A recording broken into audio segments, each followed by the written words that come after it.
Just making sure that you're comfortable.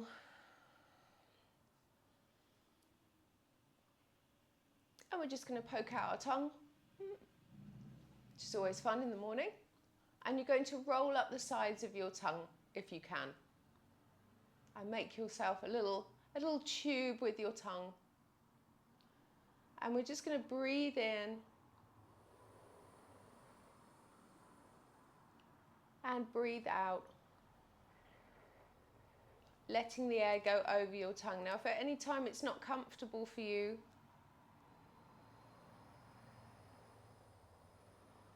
then you can just relax and let your breathing turn to normal. But this is called cooling breath in yoga, and it's a great technique for days like today when we've just got a little bit of warmth coming in. It's not lasting long apparently, it's only summer for 2 days. So just allowing the breath to come in and out and breathing broad through the ribs.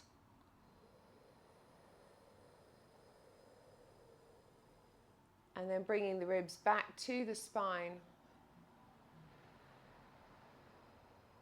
and letting the shoulders rest. And this just helps to cool down everything.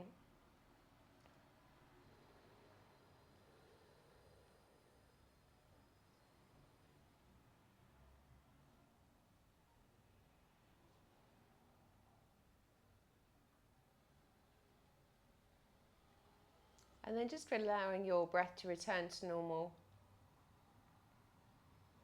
And just letting the cool air coming in through the nose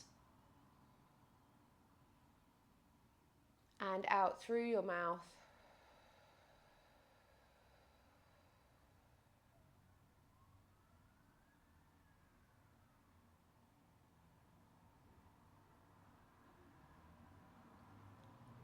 And just notice that when we're breathing, we're just letting the jaw wrap around the back of the head, and we've got this nice space into the neck spine and into the rib spine. And we've got this nice upward lift that starts to happen. So with the hands on the knees or somewhere around the top of the thighs, we can just feel that we've got that pointy part of the elbow that just is looking back towards the wall behind you. Lets the long arm bones come through their sockets and wrap around the ribs. So every time we breathe, we've got space and that inward and upward lift through the tummy and inward and upward lift through the throat.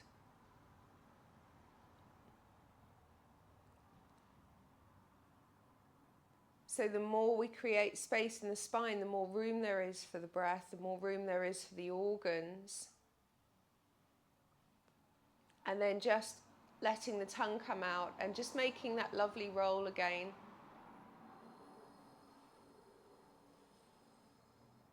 And just letting that cool air go over the tongue.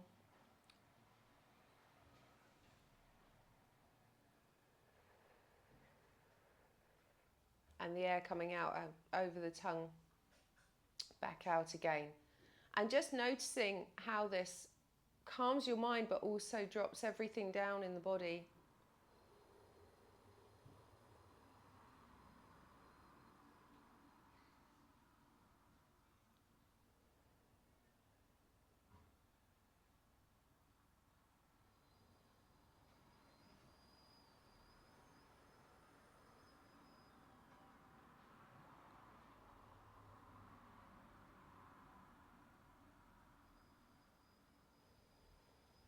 And on the next outward breath, just allowing your breath to return to normal. Breath in through the nose and out through the nose this time, or out through the mouth if that's more comfortable. Finding what's right for you. What's important with your breathing is that you find what's right for you, what feels comfortable. Mind is always asking if we're safe, so we reassure it that it is.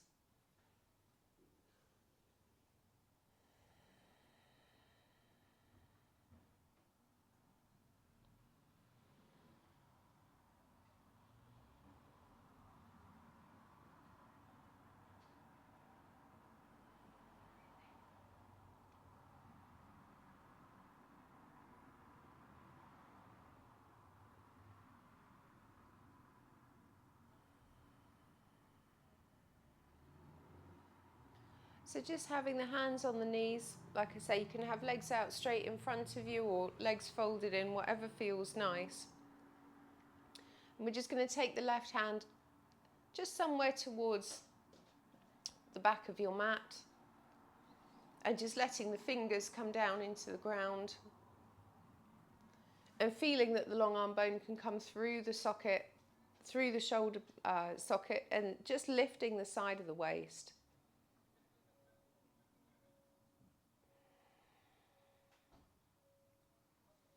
So gradually the other hand will start to come towards the opposite knee, but we're keeping the nose somewhere towards the knee, so it's the body that's rotating.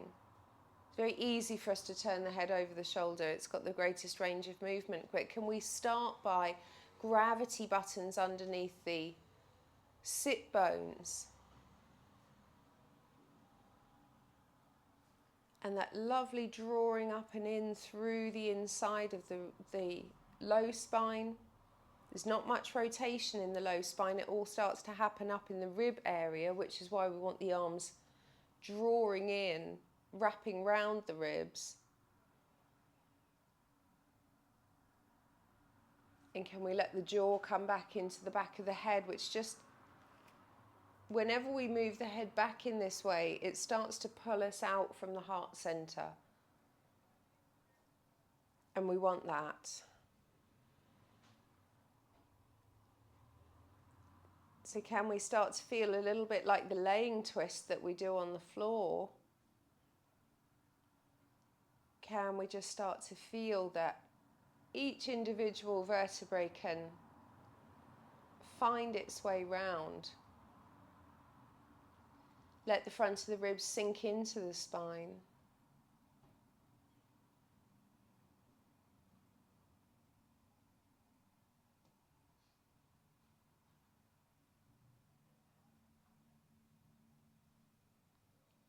And then eventually, of course, the head then, as we get into the low neck spine and start to come up through the neck vertebrae, then the head starts to turn. But we've still got a lot going on inside the rib spine.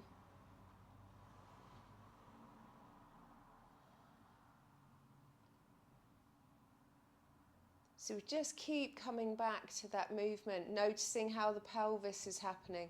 Notice what's happening with the backs of the knees. Can we let them be pulled down into the ground? Noticing what's happening with the heels if the legs are out in front.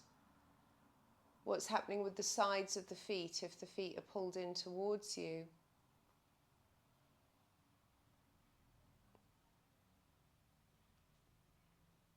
The shoulder blades still where they should be on the back of the ribs.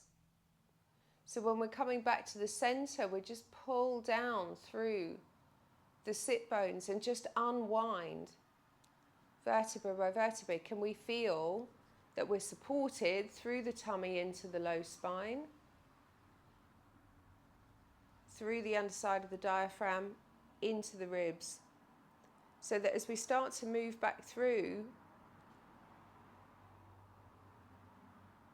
doesn't matter where we get to because it's just a rotation. It's just a pull down with the sit bones and the knees. And if you're cross-legged, you might want to change the legs over.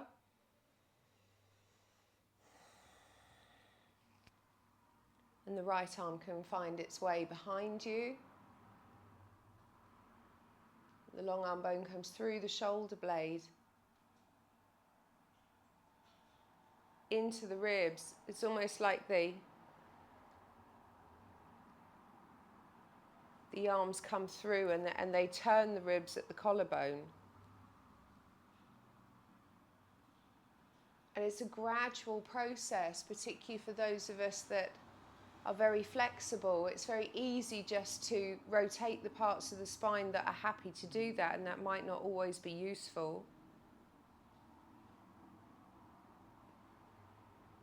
So can we feel our way through the spine? Notice parts of the spine that we skip over.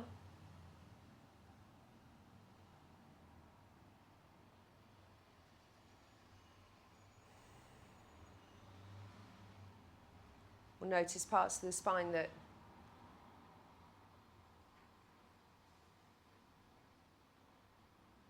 perhaps aren't so keen to move, notice if the ribs are getting dragged in and under on one side. Have we got equal space on both sides of the waist? Have we got equal upward lift into the underside of the ribs?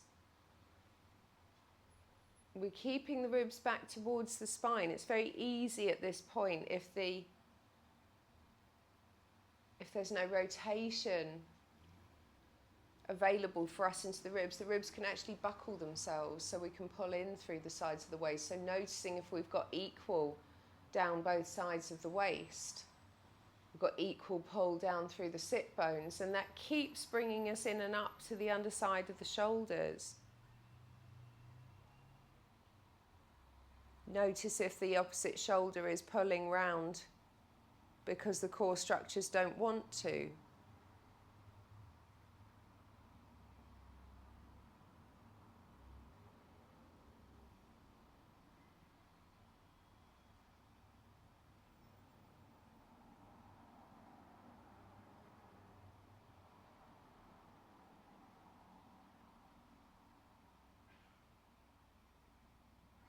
With the neck spine just coming in at the very last. Can we leave the eyes into the back of the head? We don't need to go anywhere.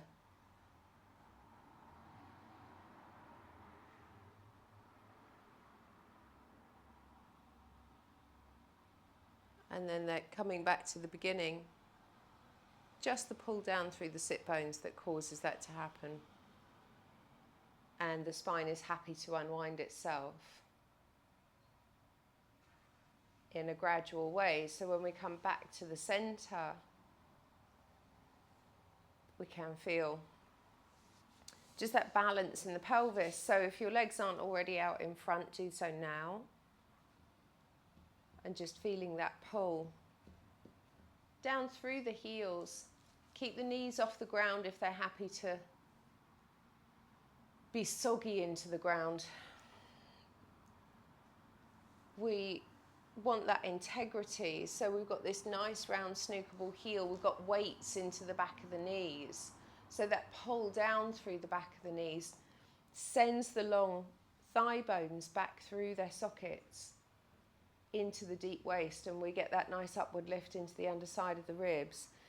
The pull down into the ground is kind of, it's enough that if you were sitting on a mat, it would pull the mat towards you. It's that kind of letting the heels sink into the ground and then drawing towards you. And same with the pelvis. Can we make the pelvis into a big ball? If we've got balance through the sit bones, we've got equal pull through both sides. Notice if one heel presents to the ground more heavily than the other. And again, just keeping the back of the knees active. As soon as the back of the knees hit the floor, the tendency is for the legs to just hang out of the sockets and we disengage from the central core system. So can we stay with just that little space between the back of the knee and the floor? So we're constantly feeding the legs back through the sockets into the pelvis. So we can start to find maybe the pubic bone gets pulled down into the ground. And we just start to create these conditions for growing a spine out of that pot of the pelvis. Big toe joints, of course, going forwards towards the walls in front of you. So we've got nice active feet. The longer the feet, the more space we've got between the snookable heel and the balls of the feet. The longer the feet are, the longer the waist is. And it's tricky because we haven't got the legs here to support us, so the tendency is that we start to collapse through the middle. So we're noticing when that might be true for us, and that's where it's useful. Maybe the hands behind the backs of the knees with the knees bent. Again, something that can feed the arms back through the sockets into the shoulders, into the spine. Or you can have the hands around the legs somewhere, but we're keen, we're careful that we're using the legs as the support rather than just the hands coming down into the ground and propping us up. So it's feeling that upward lift into the underside of the ribs, and it's tricky to do, so rest when you need to. If you're a little bit further on in your journey, if you've got that leg pull down into the ground and you've got the ball of the pelvis coming in, you might find that the arms start to come in through the sockets, and as the pelvis drops away into the ground, we get this nice lift into the ribs. Maybe we can make this nice connection at the front with the hands. It's tricky because we might find that as the hands come forwards, the hip flexors start to get involved.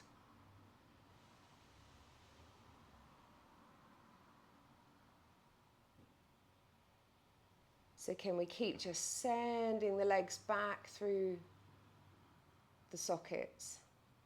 Sending the arms back through the sockets. So everything feeds the spine and gives us this lovely upward lift.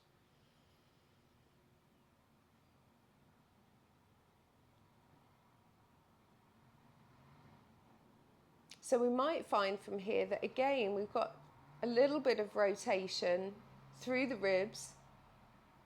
So the sit bones don't move. We leave those anchored down into the ground and this other foot anchored down into the ground. There's no change there.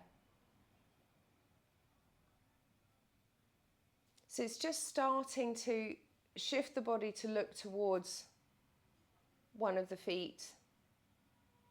Depending on where you are in your journey, you might find that the pubic bone can pull down into the ground and that will take you forwards. We were working on this before with the long arm bones coming through into the ribs. You know, they rotate the ribs and can take the ribs on a journey with them. So rather than the arm coming out of the socket, as we can do, we're just letting the arm wrap around the back of the rib so it takes the rib with us. And if it's useful to use the other hand to mimic that, then you can do that. And then we just find our way back to the centre. So we're looking at this arm that's connected all the way down into the sides of the waist. Hello. Hello, I'm having a terrible problem with pain in the tops of my legs. Yes, generally called hip flexors. So if it's easier, just bring one foot in towards you to give you a support, and also make sure you've got something under the sit bones at the back. Yeah, I So sat on something, but that wasn't enough. yes, yeah. So maybe a book with a cushion or something like that over it, because as soon as the pelvis tilts backwards, the hip flexors get engaged. So, little Mike is here. Hopefully was. So,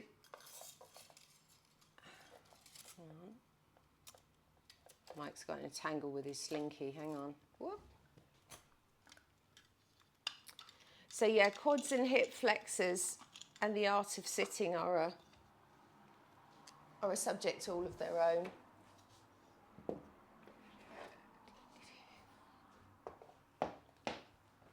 So what we're looking for is something that we can... Mike's got trouble. I might need a spanner. We just have to work with what we've got.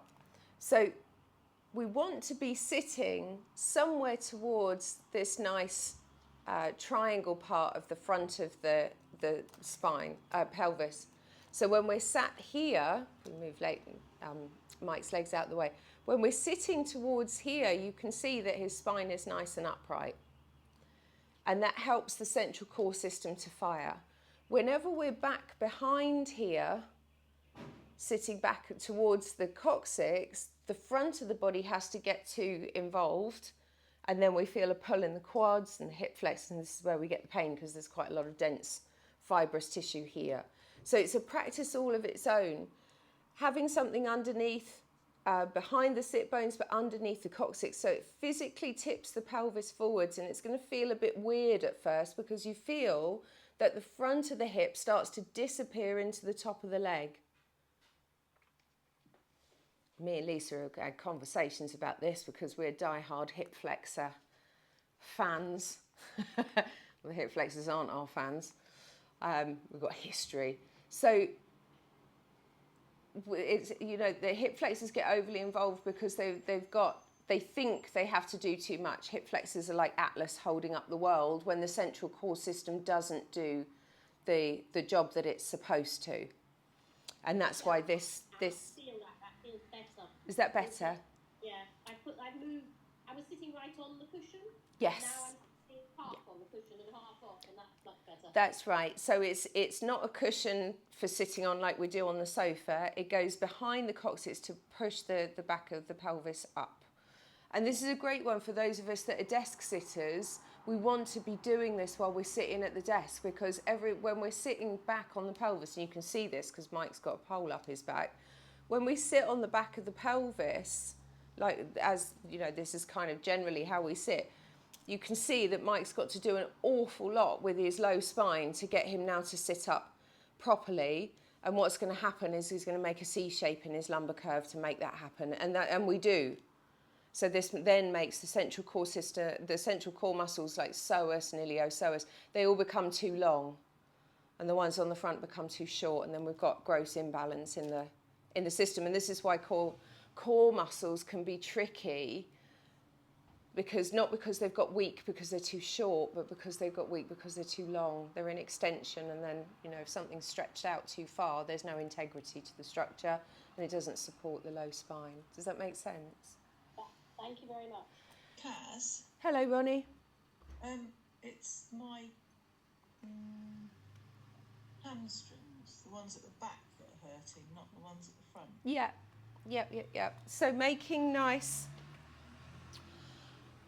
There's a lot of, I've got a picture somewhere. There's a lot of dense ligamentous material in here that might need a bit of a rework. So, and this is where your active feet come back in again. So we'll make nice circles with the snooker ball heel, because when we move the feet, that starts to relax and release the tissues in the calves and tissues in the hamstrings.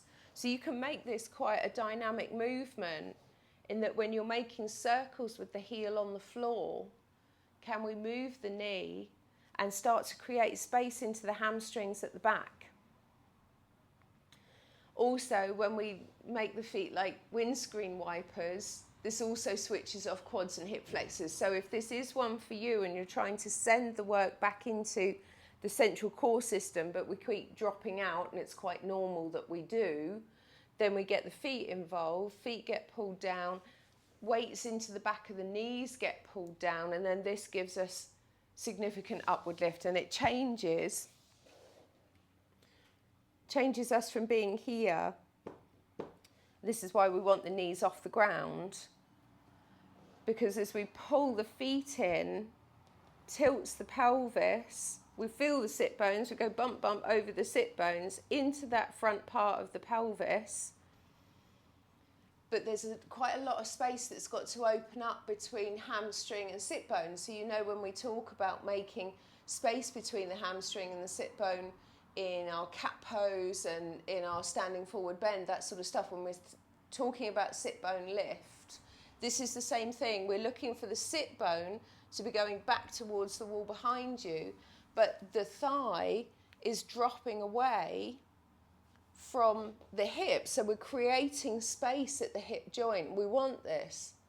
It's useful. So you might run into, as you say, Ronnie, you might run into the back of the hamstrings. So keep the knees off the ground if you can. Create, you want the integrity to be able to create space. As soon as the back of the knees hit the floor, everything collapses. Yeah, because now the legs are heavy and they're getting pulled out of the sockets.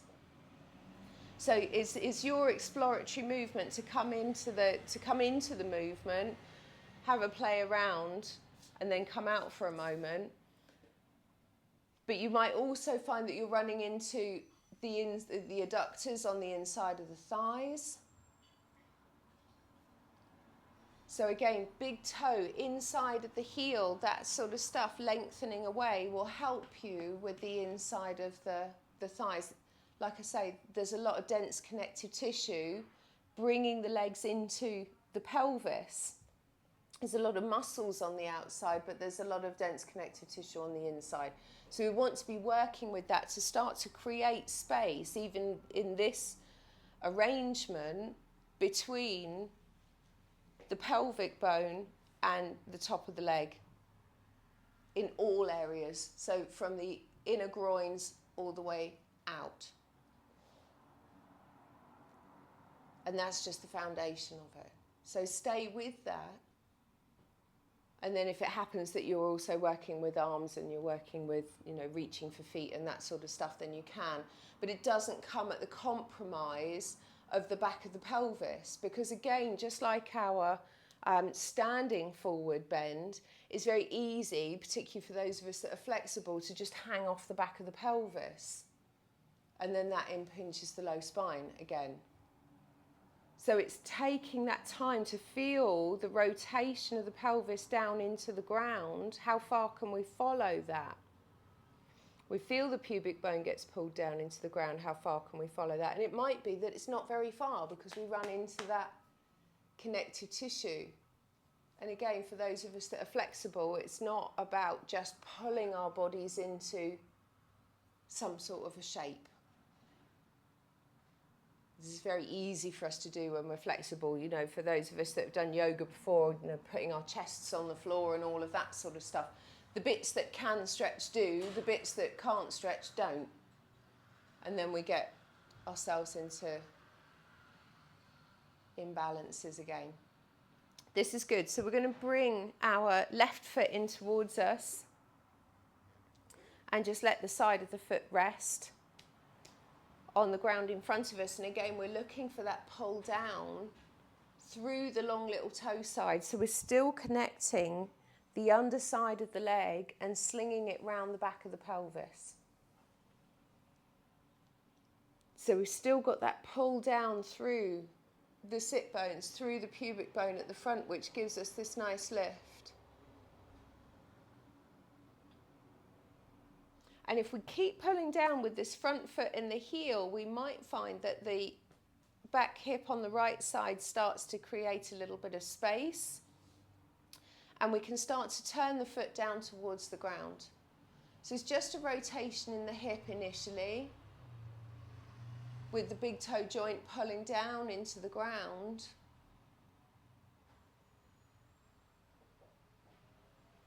And where we're working with this, and this is completely your, follow your own body on this one. Depending on how the big toe comes down to the ground, how that presents, you might find that the foot starts to come in towards the side of you. There shouldn't be any issue in the knee here at all. But again, we've got that nice pull down with the lift up through the centre of the body. If it's fine just to work with that kind of windscreen wiper foot, then you can.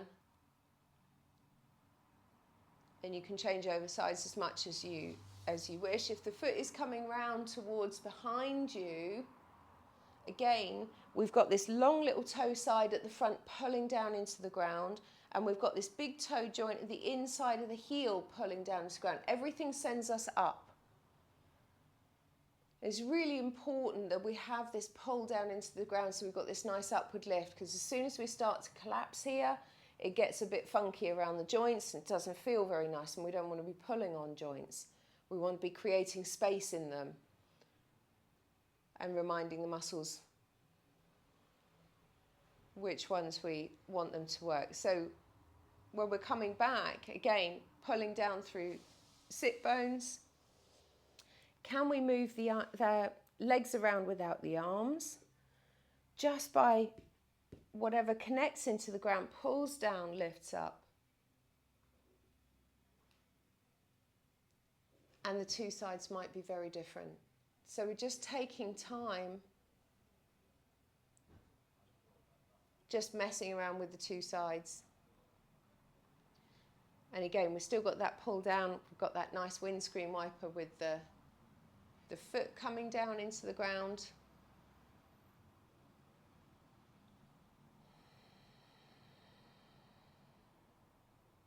So it's a process. And if this is the tighter side for you, let whatever needs to relax and release, let it relax and release, and it can find its own space. Question, Kaz. Hi, Diana. Right. Difficult to explain this, but the top of the foot, just by the ankle, over the second to little toe. Yep. Yeah, it's quite tender. Yeah. There's no inflammation, but it's kind of like there's just something niggly going on. It's been going on for a couple of weeks. Okay. How does it feel with your golf ball rolling? Don't know. So do your golf ball rolling and let me know. But also for the purposes of this movement, so is this foot going back behind you or is it underneath you at the moment? So now it's going back behind me. Yeah. And when I'm pressing, say, so that's the big toe pressing into the ground, that feels good. Yeah. Okay, now let's just see. So when it goes in front, well, it's like actually this is good for it. Yeah. Would that make sense? It actually is good for it. It's somewhere where it's not getting the stretching or the right positioning. Yeah. Yeah, that part, particularly if we've been meditating and those other bits and pieces, has a tendency to get dragged under. So the pain either comes in the side of the knee. So as you can see, lovely hypermobile feet. That's a spiral that, you know, really shouldn't happen, to be honest. You'd not be able to turn your feet the other way around. And I know, Diane, you know, we know each other well. So be mindful of that extreme opening of the joint on that side. That will cause problems in that place. So if you have been sitting, so, you know, somewhere towards lotusy, then we want to question that. But in this movement particularly, and it's a really good movement for it, because what we want to teach ourselves is to be a little bit more respectful of the feet, in that the long little toe side, as it comes down into the ground, we want that heel and we want the little toe joint to pull down into the ground, and you'll feel that the foot then becomes nice and active and it lifts the ankle off the ground. So we almost get like an arch between that and the knee, and that's quite lifty. That's a good word. I get it. I've basically taken it out of its right alignment, haven't I? Yeah, it's really easy to do. I did it at Sammy Ling. I'd been sitting in Scotland where it's cold for too long, and this foot had sort of sunk down into there, and I went to get up and it tweaked the side of my knee, and it gave me problems for a couple of months because it obviously pinged something. But yeah, particularly when we're sitting for these practices, we can get a bit long down the outside there. When the foot is at the back, the big toe comes down into the ground very easily. We want to be very interested in the heel as well. So as the toe comes down to the ground, as of course it does, can we keep extending back through the arch of the foot to bring the heel down into the ground? And again, that gives us upward lift. I'm going to put myself on a mat to do this one, because if we keep pulling down, we can actually leave the ground. It's that kind of integrity that we're thinking of. And it's interesting because there's lots of us in here that are quite flexible, sort of borderline hypermobile and stuff. So when we get here, it's very easy to just, and the feet go splat and the legs go splat, and we hang in the slings of the pelvis. But actually, can we have more integrity than that, to a point where actually we could just pull down through the edges of the feet and we would get that upwards and downwards lift. So it's strong. It's a strong upward lift and a strong downward pull. And this is what helps us to, yes, we get more range in the hips, but also it helps us to give us space to the hip. It's a lovely counter pose for those of us if we've got a little bit on the tight hip flexors, because that back big toe pulling down into the ground will give you a lovely stretch on the front of the quad there. And of course, you know, one side easier than the other. But is that something that we can work towards, that kind of that pull down through the foot? Yeah. And the descent is as important as the upward lift. And that's quite an extreme move, so be careful with yourself, particularly if you're new into the practice and you've got stiff hips and that sort of stuff going on. This is good. We want to, because the feet are capable of their inversion and eversion, and actually if we bring the feet round the front, this is something that we can do together. If we have the hands around the front of the knees, we want to be able to roll the feet onto their outer edges without the knees moving.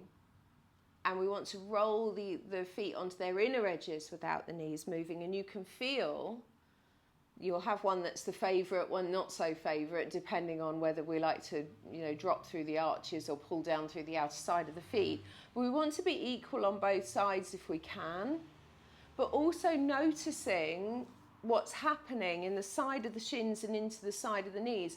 We want to be able, particularly for those of us that are flexible, we want to be able to draw up through the sides of the calves and pull the edges of the feet, the outer edges of the feet inwards. Now, we might have a tendency to be able to send the outer edges of the feet down to the ground. It's very easy. So we've got the lengthening there, but can we have that contractual nature as well? Yeah. We pull the big toes in and the inside of the heels into the ground to let the long little toe sides come off the ground, and then we put gravity buttons under the long little toe sides, which brings the big toe joints and the inside of the heels off the ground. The knees will want to move. That is quite normal. So I can't even get my legs in that position. It's fine. You can just put them out in front. Same thing. Okay. Yeah. Yeah. They don't have to be very close towards you, just so that the knees aren't on the backs of the knees aren't on the ground. Does that help? Did you have a question, Diana? I did. So going in is really nice, and rolling out is where it twinges. Yeah. That would make sense, wouldn't it? It would. It's got like this. Yeah. Stretch. So for you, just like I say, a little bit of golf ball rolling there will help to soften the underside, but we do want that pulling in to happen on the outside, just like we want the pulling in to happen on the inside. Yeah, we are capable of our feet moving in this way, and it's really important for the hips and the waist that they do. And it doesn't matter where the feet are, because once we've got this inversion and eversion thing, it's present all the time, even in standing. You know, can we find the inner and outer edges of the feet over and over again? Thank you. Yeah. Did you have a question, Ronnie?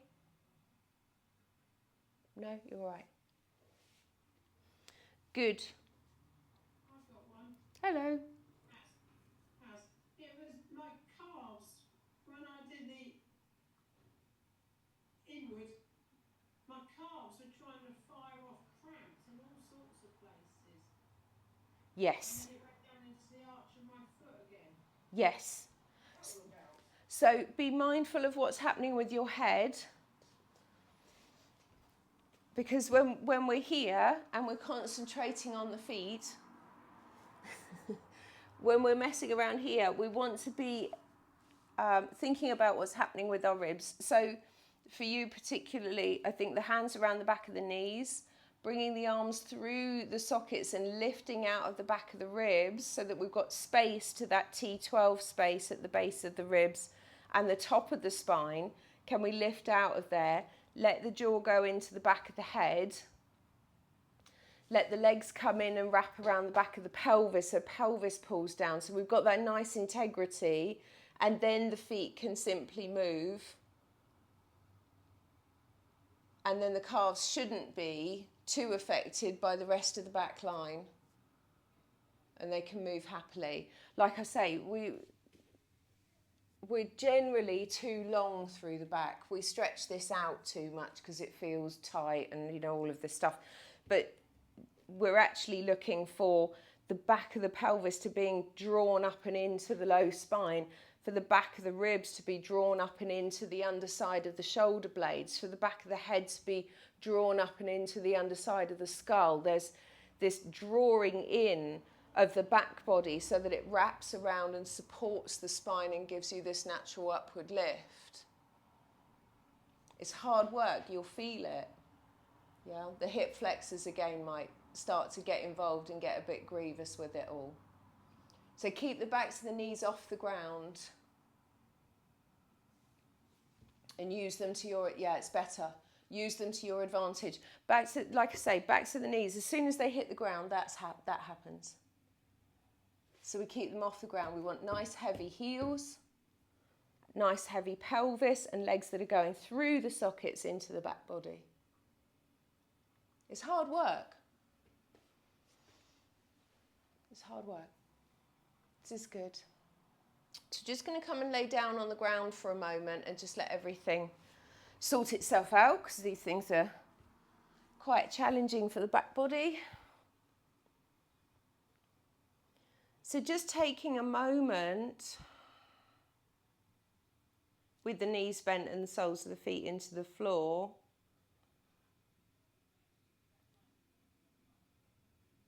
Just to let the drawbridge of the sacrum just roll away, just to let the sit bones just roll away. Front of the hips disappear into the top of the legs. Lovely long tummy. Into the underside of the ribs. And the heart can drop back. Let the arms come up over your body and just let the long arm bones come back through their sockets. We're looking at that broadness into the back of the ribs. Collarbones feel like they can slide off the edges of the shoulders. And we just let everything sort itself out.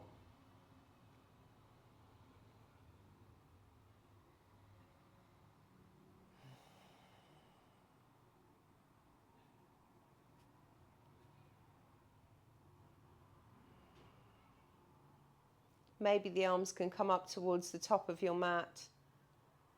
Just lengthening out. We feel it's like dropping the stone through the solar plexus into that base of the back of the ribs. We keep dropping that back and dropping that back and dropping that back, and that gives us space into the underarm.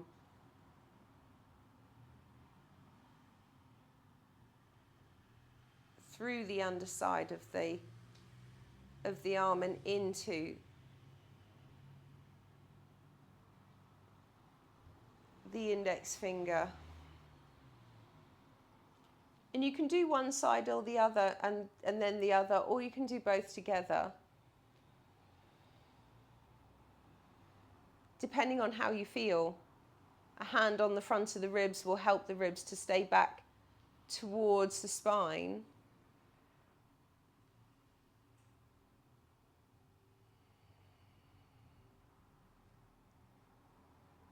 Helping the muscles to identify, core muscles to identify themselves.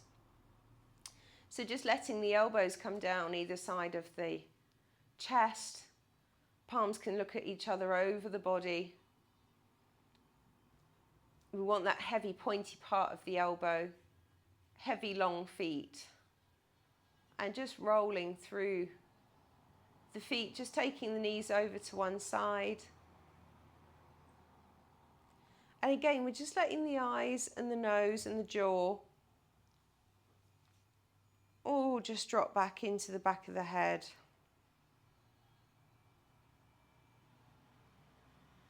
The back of the head drop into the floor, and we can get into this lovely laying twist, feeling that the ribs just sinking back to the spine.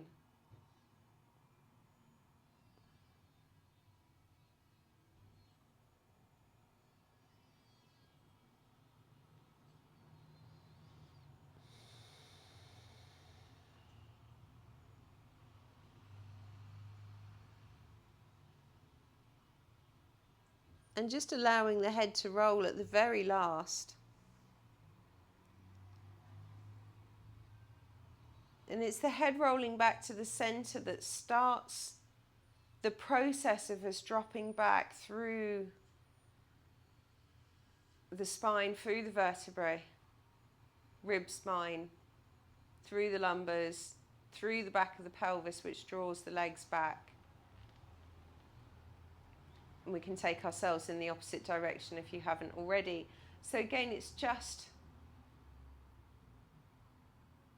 without anticipation of where we're going, can we just feel the pull of the feet and the back of the pelvis?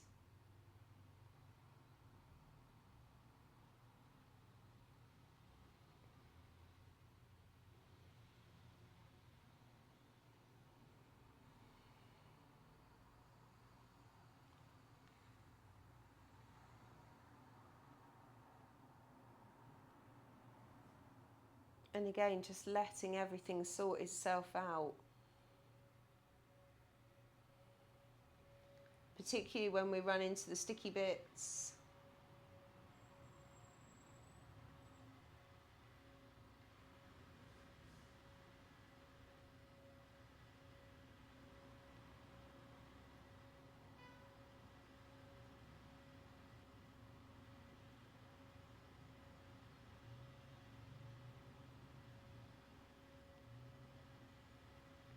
You can use the big toe down into the ground to give you a nice stretch into the front of the thigh, into the front of the hip.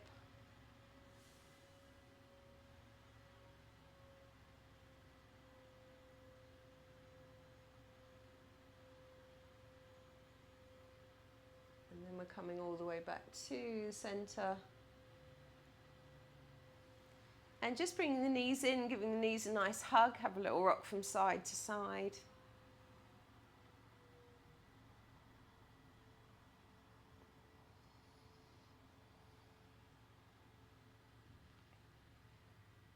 And just coming over onto whichever side is comfortable for you.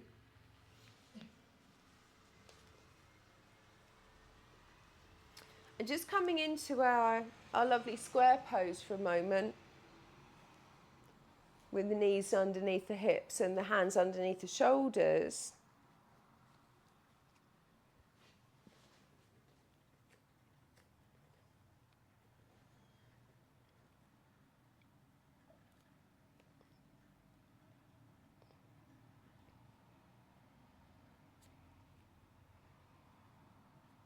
So again, we're just going to leave the sit bones high, feeling that the tail can just get drawn away towards the wall behind you. Pointy parts of the elbows looking back towards the thighs. And we can just take the outer edge of the right hand and just drop that into the ground. We feel that we've got this lovely heavy elbow, long arm bone that can rotate the ribs. So as we take the edge of the hand, it's like someone's got hold of our fingers, pulling up towards the top opposite corner of your mat. And we feel that the arm can then wrap around the side of the ribs and pulls us into a rotation. Now the sit bones are getting pulled back towards the wall behind you, so we get this lovely space down the side of the waist, and we've got this lovely lifting away of the sit bone at the back, so that as the ribs get pulled in and rotate back up, they pull the hand back to the center. If that makes sense. So we're not losing the arm out of its socket. It just lengthens and takes the ribs with it, but it's the rib gathering back in towards the spine that draws the arm back underneath the shoulder.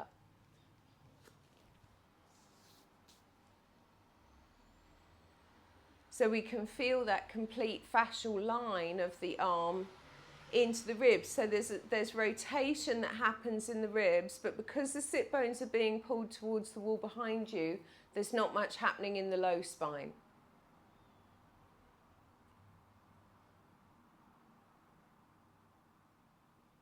Keeping the ribs in towards the spine and the jaw into the back of the head. Yeah, all that stuff, Diana, looks much better.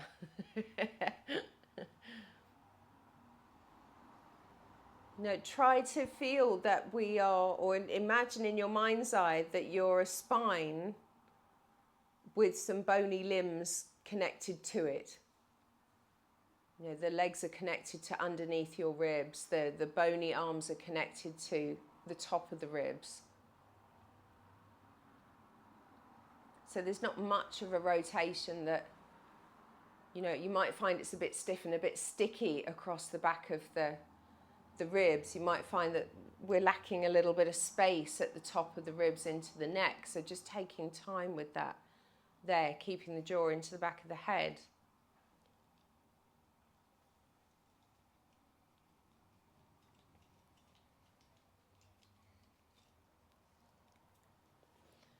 So the next time we're coming back to centre, we're just going to take the sit bones back, start to bring the feet into the floor, toes into the floor, and just letting the balls of the feet pull down into the ground and the soles of the feet. Just start to create space between the balls of the feet and the heels. Front of the snooker ball heel, that deep space in front of the ankle.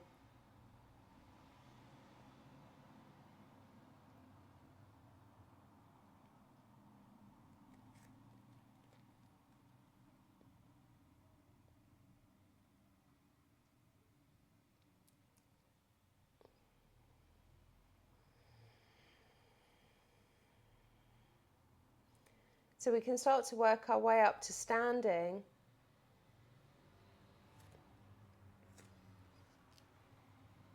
Just bringing the feet down into the ground, and if it's nice to come back through the feet, that's great. If it's nice to bring the foot forwards and then come up to standing, that's great. You find the way that works for you.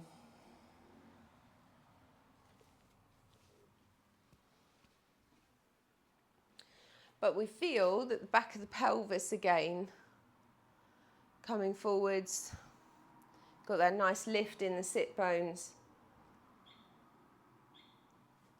And we remember that the sacrum is a roof, it's not a back wall of the pelvis. So again, we've got that spaciousness between the top of the leg and the sit bone, the pull down at the front of the ankle.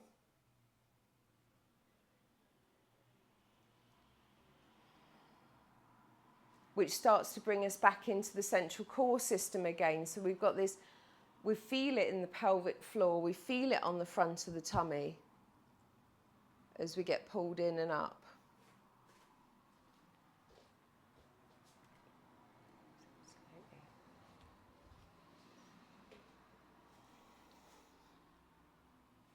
So can we, with a step forward, it doesn't need to be a big step, but the back heel gets pulled down into the ground, the front foot gets pulled down into the ground. And again, we want inner and outer edges of the long little toe side and the big toe joint.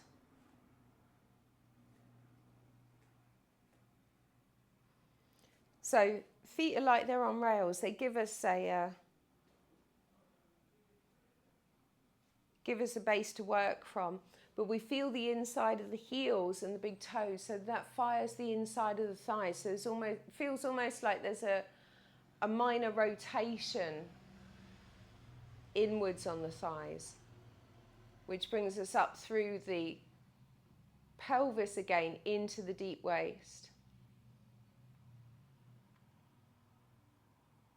So if we keep pulling down on the back foot, more so than the front, it starts to, again, cause some sort of a rotation that happens. Now the hips don't move.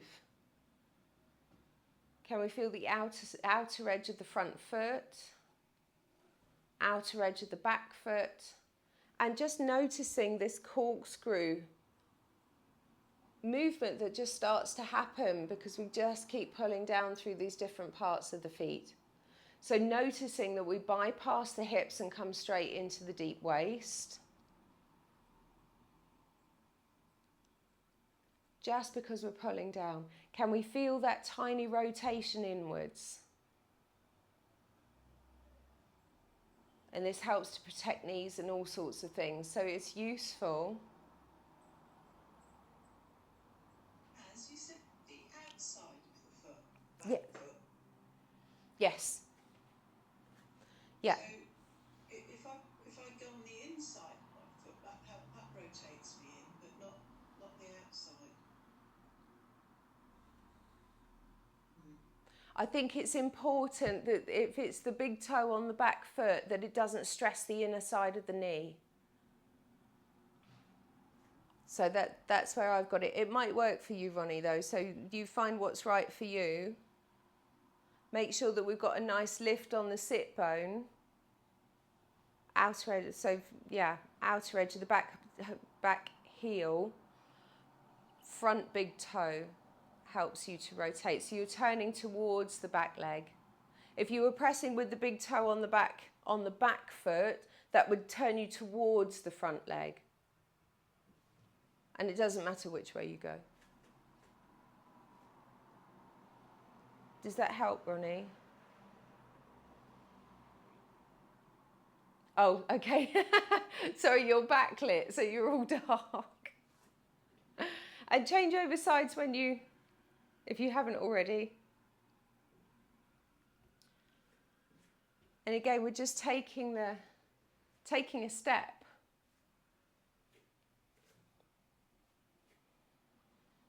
Can we feel that on the inner edges of the feet, big toe joint and the inside of the heels just rotates the thighs in towards each other ever so slightly? You'll feel that it picks up the back of the sacrum, that it picks up the sit bones. Then we can pull down with the outer edge of the back heel. And the outer edge of the front heel, and that will turn us away from the front leg.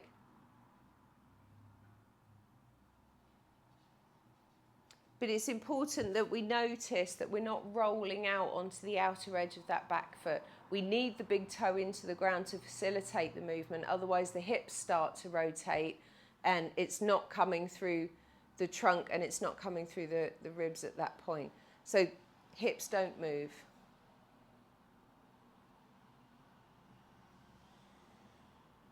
And it's a tricky one, this one, because we're very buttoned into the hips and we also tend to be quite blocky with the ribs and the pelvis. You know, the whole lot moves as one rather than pelvis and ribs articulating independently of each other, which is what we want to do. We want to send hips in one direction and ribs in the other direction. It's useful. So next time we're coming back to center, just coming down to sitting or laying as you like. If you want to finish with your cooling breath, then you can. You can do this.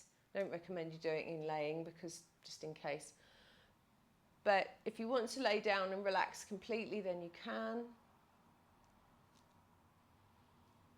And if you're sitting and you just want to make that rolled up tongue and just breathe gently through there.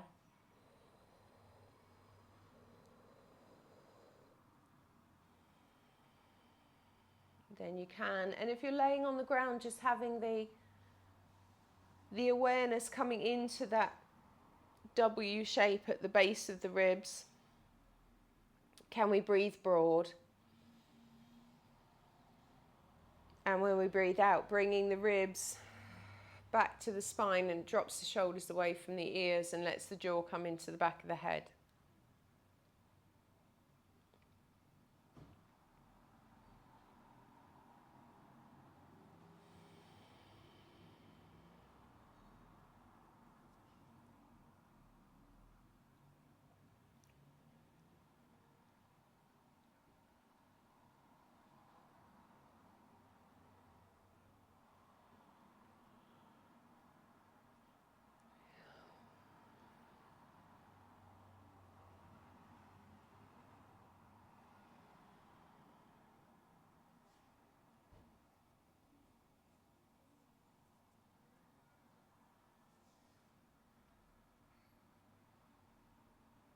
And then just giving the fingers and toes a wiggle. Making some rotations with the wrists and the ankles.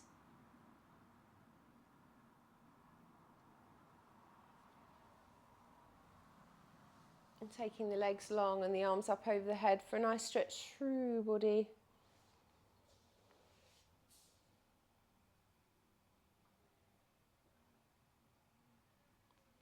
And then bringing the knees up to the chest, giving the knees a nice hug. Have a little rock from side to side, just coming over onto whichever side is comfortable for you. Returning back to sitting in your own time.